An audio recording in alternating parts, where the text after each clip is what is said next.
नमस्कार दर्शको, मी राजेंद्र गरत, उपसंपादक दैनिक आपलं नवे शहर. यंदा येत्या 21 तारखेस 21 जुलै रोजी गुरुपौर्णिमा अर्थात व्यास पौर्णिमा येत आहे. महर्षी व्यासांचा जन्मदिवस म्हणून ही सर्वत्र साजरी होत असते. असं जरी असलं तरी प्रत्यक्ष व्यवहारात आपल्या आयुष्यात आपलं जीवन जे समृद्ध करतात, आपल्याला मार्गदर्शन करतात, त्या व्यक्तीला गुरु मानायची प्रथा आहे, परंपरा आहे. मग ती व्यक्ती आपल्यापेक्षा वयाने लहान असली तरी चालेल. अशा या तमाम गुरूंप्रती आदर, कृतज्ञ भाव, ऋण व्यक्त करण्याचा दिवस म्हणजे गुरुपौर्णिमा. या निमित्त आम्ही समाजातील विविध स्तरातील व्यक्तींच्या प्रतिक्रिया आजमावल्या, त्यांची मतं जाणून घेण्याचा प्रयत्न केला. काय म्हणतात ते लोक, चला तर आपण पाहूया.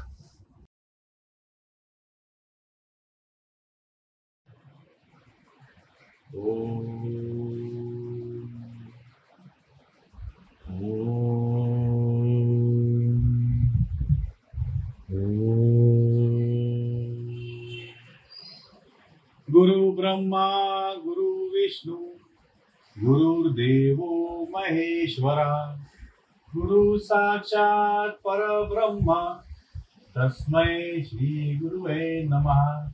ओम जय जय श्री गुरुदेव दत्त. नमस्कार. नवे शहर येथे दर्शकात यांचं मनपूर्वक स्वागत.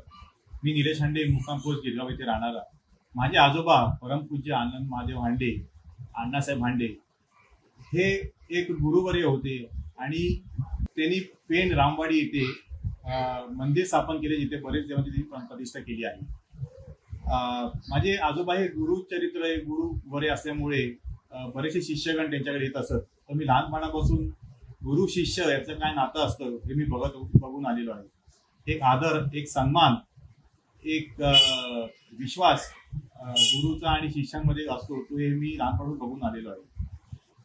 पण एकंदरीत असं वाटतंय की आता कुठेतरी ह्या नात्यामध्ये एक खेळीमेळीचं, माहितीचं वातावरण होत आहे आणि थोडंसं बाजारीकरण, व्यावसायिकरण, व्यापारीकरण असल्यामुळे शिष्यांचं कुठेतरी थोडंसं नुकसान होत आहे असं दिसून येत आहे. आई वडिलांनंतर जर कोणाचा मोठा वाटा एखाद्या आयुष्यात असतो तो एक गुरुचा असतो. गुरुचं पहिलं प्राधान्य असतं हे शिष्य घडवणं, त्याला चांगली शिकवण देणं, याची त्यांचं आयुष्य खूप सुकर आणि चांगलं जावं. तर मला असं वाटतं की आजकालच्या गुरुनी, शिक्षकांनी, प्राध्यापकांनी एक असं प्राधान्य घेतलं पाहिजे की त्यांनी आपलं शिष्य घडवणं हेच आपलं कर्तव्य आहे असं मानले पाहिजे. आणि नवे शहर यांचे दर्शक यांना मी गुरुपौर्णिमेच्या शुभेच्छा देतो. धन्यवाद.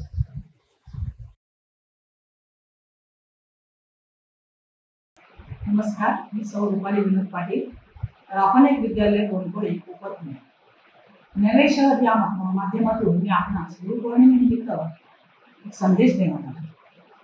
जगात साऱ्या नात्याहून नावे नाते असते गुरु शिष्य. आषाढ शुद्ध पौर्णिमा म्हणजेच गुरुपौर्णिमा.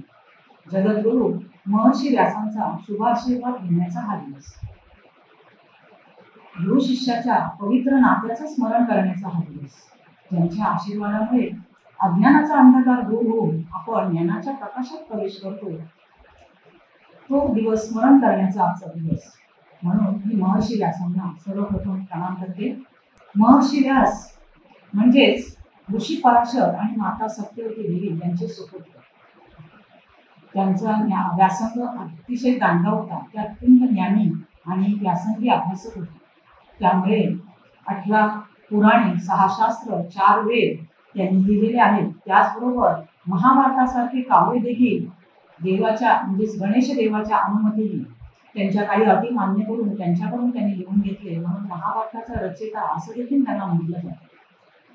महर्षी व्यासांचं दुसरं नाव कृष्ण द्वैपायन असं देखील आहे, कारण त्यांचा रंगाने वर्ण काळा होता. त्याशिवाय द्वैपायन या बेटावर त्यांनी काही काळ तपश्चर्या देखील केली. त्यांना वेदांचं इतकं ज्ञान होतं की त्यांना असं म्हटलं जायचं वेदव्यास, हे त्यांना नाव दिलेलं होतं. कारण वेदांचा अभ्यास करणं ही सर्वसाधारण गोष्ट नाहीये. वेदांचे 4 भाग त्यांनी केले. ही नोज होल युनिवर्स असं त्यांच्या बाबतीत म्हटलं जाईल. तुम्हाला तर ठाऊक आहेच की पूर्वापार चालत आलेल्या गुरु शिष्यांच्या जोड्या, ज्याच्यामध्ये सांदीपनी ऋषी कृष्ण, द्रोणाचार्य अर्जुन, स्वामी विवेकानंद, रामकृष्ण परमहंस, त्याचबरोबर आधुनिक काळातील सचिन तेंडुलकर, रमाकांत आचरेकर किंवा गोपीचंद फुलेला आणि पी.व्ही. सिंधू यांचं उदाहरण आपल्याला घेता येईल. आपण बऱ्याचदा असं म्हणतो की गुरु कोणाला मानतो, तो गुरु म्हणजे आपला शिक्षकच नव्हे, तर जो जो आपल्याला मार्गदर्शन करेल, अगदी तो वयाने लहान असला तरी तो आपला गुरु ठरू शकतो. तो आपला मार्गदर्शक असेल, तो आपल्याला प्रगतीपथावर नेणारा असेल, अडीअडचणीत आपल्याला मार्ग दाखवणारा किंवा तो सोडवणारा असेल. एक उदाहरण मी देईन सुधा मूर्तींचं, की सुधा मूर्तींना त्यांच्या आजीने गुरु मानलं, कारण आजींना त्यांनी मुळाक्षर शिकवली होती. याच्यावरूनच आपल्याला कळते की गुरु कोणाला मानतो. सर्वप्रथम गुरु आपले माता पिता, त्यानंतर परमेश्वर आणि त्यानंतर आपल्याला मार्गदर्शक ठरणारे आपले शिक्षक किंवा अन्य कोणी. गुरुविण नाही तुझा आधार, रडता रडता कोठे पडता तोच कसे आधार. आज मी माझ्या आयुष्यात माझे मार्गदर्शक, ज्यांनी मला घडवलं ते माझे माता पिता, या सर्वांना या गुरुपौर्णिमेच्या निमित्ताने वंदन करते, त्यांचे आभार मानते. धन्यवाद. नमस्कार, मी महेंद्र पांडुरंग पाटील, शिक्षक आहे. गुरुपौर्णिमा याबद्दल दोन शब्द सांगण्याची नवेश्वर या वृत्तपत्रे मला संधी दिली, त्याबद्दल मी आभार मानतो. गुरुपौर्णिमा म्हणजे व्यासपौर्णिमा, कारण संपूर्ण जग हे व्यासांचं वैशिष्ट्य आहे असं माऊलींचं म्हणणं आहे. तुकाराम महाराज म्हणतात, तुका म्हणे ऐशी आहे वेदवाणी, पाहवे पुराणी विचारून. म्हणजे संपूर्ण गुरुवर जर आपला विश्वास असेल, श्रद्धा असेल, तर आपण कोणतंही काम निर्विघ्नपणे पार पाडू शकतो. कारण असं म्हटलंय, गुरुवर भक्ती आणि देवावर श्रद्धा जर असेल तर जगात आपला कुणीही पराभव करू शकत नाही. अत्यंत श्रद्धा ही गुरु असावी लागते. गुरु कसा आहे, तो वाकडा आहे, लुडा आहे, पांगला आहे, हे पाहता कामा नये. स्वामी विवेकानंद यांचे गुरु रामकृष्ण परमहंस यांना कॅन्सर झालं होतं, परंतु विवेकानंदने असा कधीही विचार केला नाही की माझे गुरु कॅन्सरग्रस्त आहेत, की त्यांना काही करता येत नाही. गुरुवर जर काही श्रद्धा असेल तर आपल्या मनातले संकल्प सगळे पूर्ण करू शकतो. कारण आपल्या भारताची परंपरा आहे, प्रत्यक्ष प्रभू रामचंद्रांनी गुरु केलं, कृष्णाने गुरु केलं. आणि ज्ञानोबा माऊली म्हणतात, ज्ञानदेव म्हणे तरवलो तरवलो आधी उतरलो गुरु कृपे. यावरून आपल्याला कळतं की गुरुचा महिमा, गुरुचा किती महिमा आहे.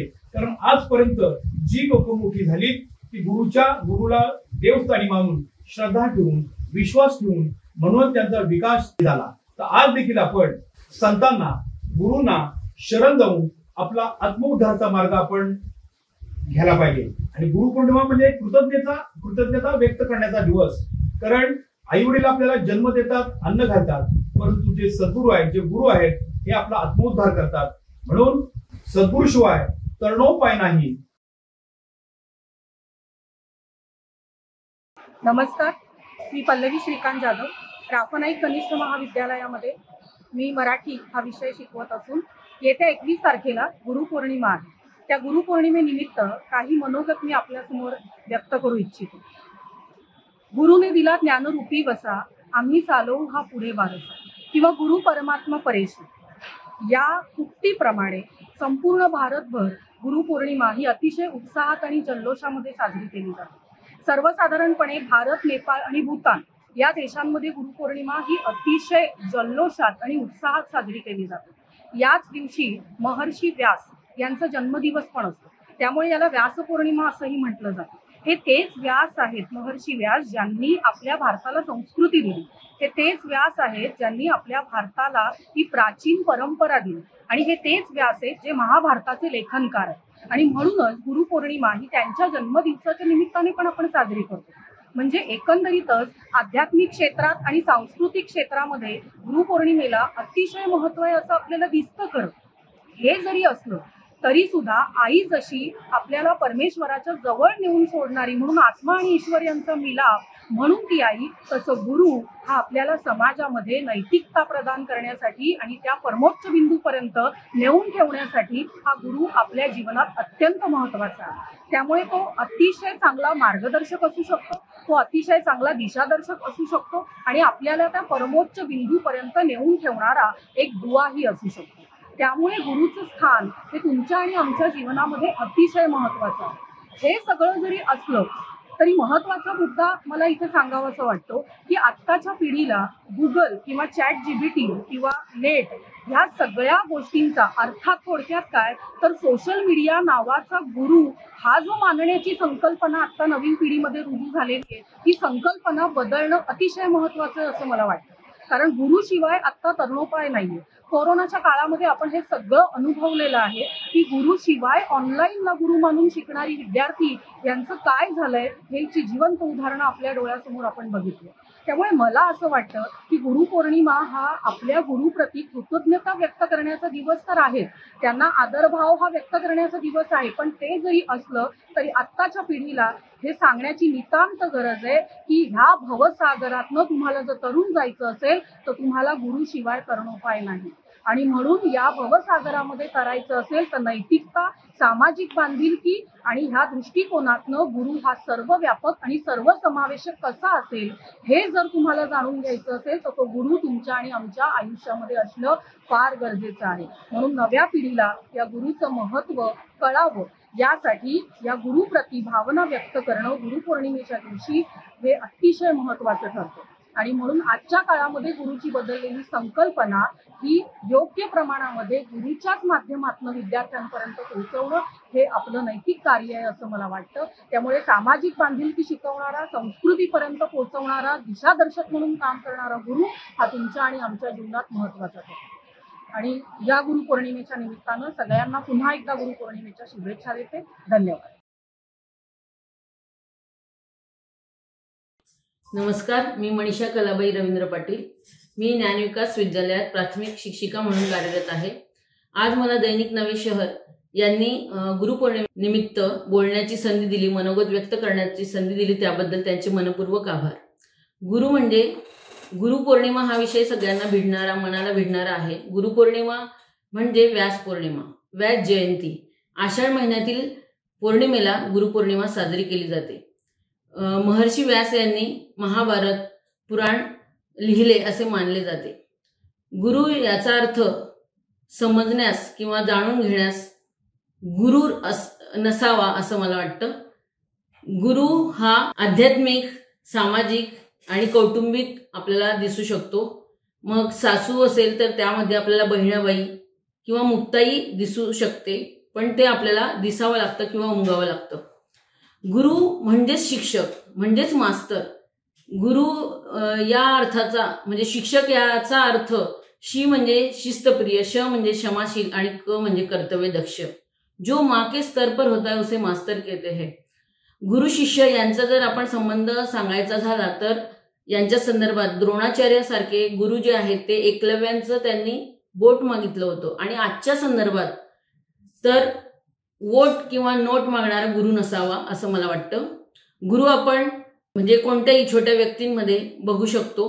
मग तो फुल विकणारा असू दे किंवा रिक्षावाला असू दे, तो GPS मार्फत आपल्याला मार्ग दाखवत असतो. गुरु हा त्याच्यासाठी म्हणजे गुरु बनण्यासाठी किंवा दिसण्यासाठी संसार सोडावा लागत नाही किंवा कुठल्याही रंगाचे कपडे घालून हिमालयात किंवा डोंगरात राहावं लागत नाही असं माझं प्रखर मत आहे. आणि माझ्या जीवनातील म्हणजे कुटुंबातील लहानपणापासून जे व्यक्ती माझ्या साठी प्रेरक ठरले, प्रेरणा ठरले, ते सर्व गुरूंना माझा नमस्कार. नमस्कार, मी सौ स्नेहा सुधीर खळे, राफोनाईक विद्यालय गोंदवडे, कोपरखेरणे, नवी मुंबई या शाळेत मी शिक्षिका म्हणून कार्यरत आहे. 21 तारखेला येणाऱ्या गुरुपौर्णिमेच्या निमित्ताने या चराचरात असणाऱ्या सर्व गुरुवर्यांना आणि माझ्या आयुष्यात लाभलेल्या सर्व लहान थोर मोठ्या व्यक्तींना माझा नमस्कार. गुरु म्हटला की मराठी वृत्तांमध्ये गुरु आणि लघु असे 2 वृत्त येतात. गुरु म्हटलं जातं, गुरु हा लघुना म्हणजे शिष्यांना गुरु करण्याचा प्रयत्न करत असतो आणि गुरु हा स्वतःचं लघुत्व स्वीकारून शिष्यांना गुरुत्व देण्याचा प्रयत्न करत असतो. गुरु हा भूतकाळातला दुवा असतो तर भविष्य काळातला दिवा असतो. आई ही सर्वप्रथम आपण गुरु मानतो. आई आपल्याला शिकवताना कोणत्याही गोष्ट चल मी शिकवते ती असं म्हणत नाही, तर ती जसं आपल्याला जमते तसं तसं ती शिकवत असते. म्हणजेच ती आपल्यातल्या क्षमता ओळखून आपल्याला करत असते. तसंच आज आपण शिक्षकांनी सुद्धा मुलांच्या असणाऱ्या क्षमता विकसित करण्यासाठी आपण त्यांना ज्ञान देऊन त्यांना विकसित करून त्यांचं ज्ञान वृद्धिंगत करायला पाहिजे. मी प्राध्यापक मीरा कुलकर्णी, क.जे. सोमय्या कला आणि वाणिज्य महाविद्यालयामध्ये मी मराठी विषयाचं अध्यापन करते आणि मी नेरूळ नवी मुंबई इथे राहते. नवं शहर या संपूर्ण मीडियासाठी आज गुरुपौर्णिमेच्या निमित्तानं मी आपल्या सगळ्यांना शुभेच्छा देते आणि काही सांगू इच्छिते. गुरुपौर्णिमा ही आपल्या संस्कृतीमध्ये खूप मोठ्या प्रमाणावरती साजरी केली जाते. याचं कारण आपल्या संस्कृतीनं नेहमीच गुरूंचा आणि वडीलधाऱ्यांचा सन्मान केलेला आहे. असं म्हणलं जातं की व्यासोशिष्टम जगत मिथ्याः, म्हणजे व्यासांनी उष्ट केलं नाही असं काहीच नाही. याचा अर्थ असा की व्यासांनी ज्या गोष्टींना ज्या विचारांना स्पर्श केला नाही असं काहीच नाही. व्यासांनी खूप सुंदर असा महाभारत हा ग्रंथ आपल्याला दिलेला आहे आणि त्या व्यासांची पूजा करणं या व्यास पूजेच्या निमित्तानं होतं आणि याच दिवसाला गुरुपौर्णिमा असं म्हणलं जातं. म्हणून व्यासपीठ हा शब्दही त्यातूनच निर्माण झालेला आहे. मी आजच्या निमित्तानं एवढंच सांगू इच्छिते की जगामध्ये जे जे काही सुंदर आहे त्या सगळ्या गोष्टीला गुरु माना. आयुष्याच्या प्रत्येक वळणावरती प्रत्येक टप्प्यावरती आपल्याला मार्गदर्शन करणारे अनेक लोक भेटतात. कधी निसर्ग असतो, बाबा आमटे आहेत, सिंधुताई सपकाळ आहेत, किंवा अभयभंग राणीभंग यांच्यासारखी समाजसेवा करणारी लोक आहेत, किंवा अगदी आपलं घरातलं लहान मूल सुद्धा आपल्याला कधीतरी पुढे चुकतीस हे बरोबर नाही असं सांगतं. त्या क्षणी आपल्याला मार्गदर्शन करून योग्य मार्गावर आणणारा गुरु असतो. तेव्हा या सगळ्यांचं पूजन आजच्या निमित्तानं करूया. धन्यवाद.